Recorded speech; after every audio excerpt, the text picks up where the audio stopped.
لو شفت الفيديو ده صدفة اعرف ان في رسالة من الطارو ليك. رسالة الطارو النهاردة عبارة عن الشخص ده عاوز يقولك ايه، او استرسال من العقل الباطن للشريك.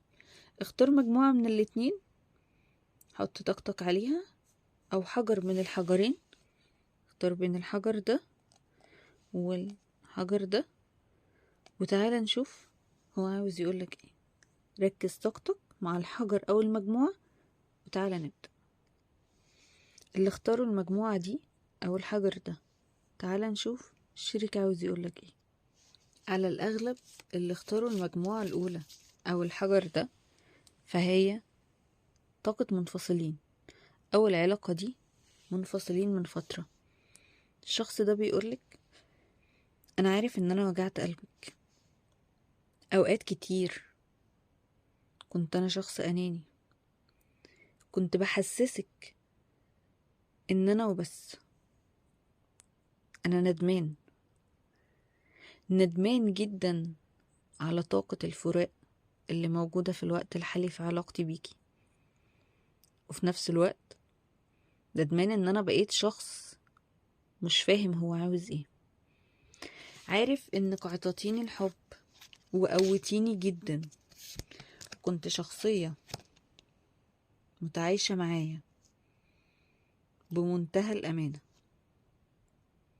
عارف ان وجعتك في حين ان انت كنت بتدوري على طريقة تكون العلاقة افضل.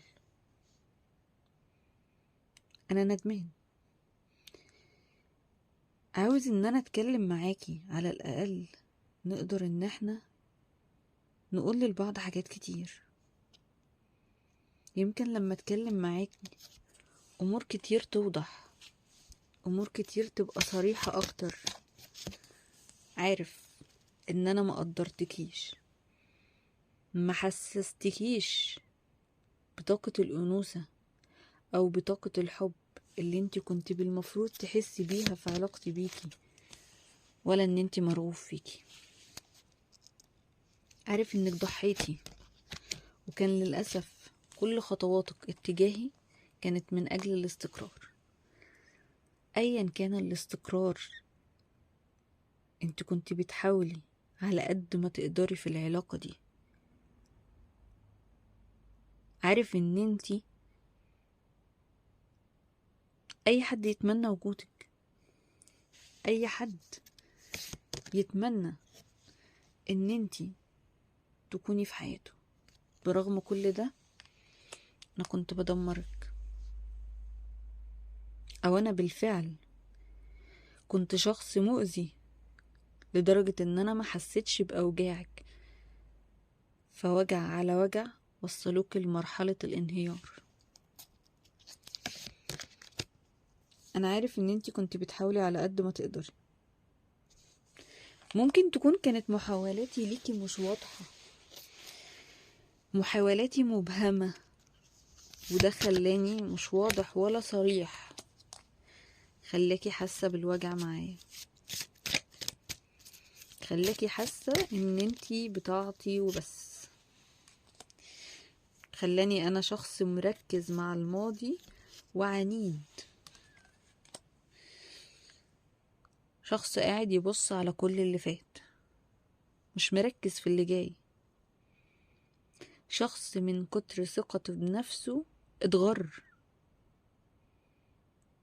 بدأ يحس ان هو خلاص مش هتمشي، مش هتخرجي بره حدودي، هتفضلي جوه حدودي مش هتخرجي منها، لان انتي وصلتي لي مرحلة الاحساس بالحب الزيادة. عاوزة اقولك ان انا ندمان دلوقتي، بحاول افهم وارتب افكاري واعيد حساباتي. مش هقول ان انا في الوقت الحالي قادر ان انا ابدأ بداية جديدة. عاوزك في حياتي، مش عاوز حد غيرك. امور كتير بالنسبة لي مبهمة، امور كتير بالنسبة لي محتاج اعيد فيها ترتيب الامور مرة تانية. انا مش عارف مين الصح ومين الغلط، ايه الخطوة الانسب او ايه اللي المفروض يحصل. حاليا بلوم على نفسي وبلوم عليكي وبلوم على الواقع وبلوم على القدر، مش لاقي حجة اعلق عليها كل اللي حصل. متعايش ان انا في الوقت الحالي ضعيف الشخصية، وفي نفس الوقت انا الحاجة وعكسها. انا الشخصية اللي انا عاوز ابدأ بداية جديدة في غموض بس ابقى متشافي. بداية جديدة وانا غامض حتى لو انا واضح بس متشافي. انا بالنسبة لي في الوقت الحالي كل اللي انا عاوزه ان انا اوصل لحل، ما بقاش مبهم. ده بالنسبة للحجر ده. تعالوا نشوف الحجر التاني او المجموعة التانية اللي اختاروا المجموعة دي او الحجر ده. تعالوا نشوف عاوز يقولك ايه الشريك. في علاقتنا ببعض كل واحد فينا حسس التاني ان هو داخل حرب مش داخل علاقة. كل واحد فينا كان بيحاول يثبت ان انا الصح. عشنا دور مش دورنا، تبادلنا الادوار. بقى كل واحد في علاقتنا عاوز يسيطر. مش هقول انت السبب في انهيار العلاقة، ومش هقول انا السبب، لان احنا الاتنين السبب. احنا الاتنين عشنا دور القوة والعقل الزيادة والثقة بالنفس، ونسينا ان دي علاقة مبنية على التوازن. انا مفتقدك، بس عندنا مع بعض كان سبب ان احنا نوصل لحيطة سد. يمكن ما بقولش حاجات كتير او ما بعترفش بحاجات كتير، بس احنا كنا داخلين في حيرة مين فينا يثبت للتاني ان هو الاقوى. انا غلطان، بس انتي كمان غلطانة.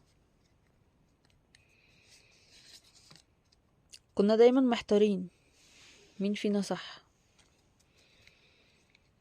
بس كان كل واحد فينا بيحاول يثبت للتاني انا الصح. كنا بنوجع بعض بالكلام والافعال والقيادة. لا انتي عشت دور انوثة ولا انا عشت دور ذكورة. علاقتنا كانت مفككة، وده بسببنا احنا الاتنين مش بسبب حد تاني. كان نفسي نقعد مع بعض ونتكلم ونفهم بعض. حتى لو احنا مع بعض فاحنا هنبقى سبب في انهيار العلاقة من كتر المشاكل اللي بتحصل بسبب دماغنا الناشفة، وبسبب افكارنا اللي بتكون سبب في ان العند يبقى موجود وننسى الاستقرار. احنا الاتنين دماغنا لما بتكون مصممة على حاجة بتنسى ايه الصح وايه الغلط. المهم مين فينا قادر يثبت نفسه وقوته، ويثبت ان هو قادر يسيطر وان هو يمتلك كل حاجة في الكون. انا عندي القدرة على توازن كل الامور، وبفكر بكل الامور بعقلانية وقيادة وريادة، وقادر ان انا اتحكم في كل حاجة. محتاجين نفهم بعض، محتاجين نرجع شوية بالعقل للاستقرار. محتاجين نرجع شوية ان احنا نفكر من غير عواطف، بس بتوازن بين القلب والعقل.